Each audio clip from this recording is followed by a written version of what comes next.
Caused by big bank bailouts and bonuses, actually fueling business for some local banks. One North Texas bank has tapped directly into the vein of anger in America, and it is gushing money. Channel 8's Jim Douglas tonight live in Sundance Square with more. Jim?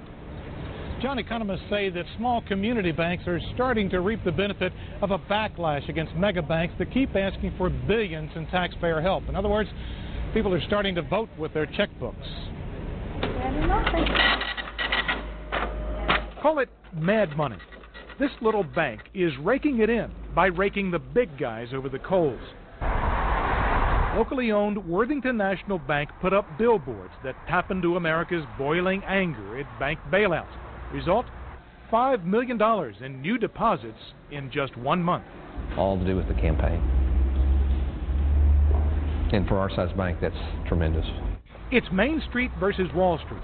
Literally, the bank's at the corner of 4th and Main. I see you, buddy. It was a bank back in 1914, and Greg Morse turned it back into one a few years ago.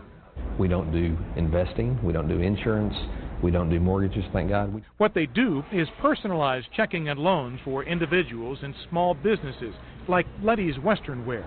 The independent community bankers of America say most locally owned banks are still solid with money to lend, but big banks still control about 85% of the nation's deposits. Thank you for calling Worthington Worthington National isn't the only community bank in the country to reject bailout money, but it might be the best at capitalizing on it. You know, there's that certain sense of, of frustration. Hands down, almost every account we've opened has been, we saw your billboards. You know, we believe in what you're doing. An economist with the Association of Community Bankers in Washington, D.C. says at one point Bank of America alone had about 10% of all the deposits in the nation. He thinks that more people are going to start seeking smaller banks in the future. Live in Fort Worth, Jim Douglas, Channel 8 News.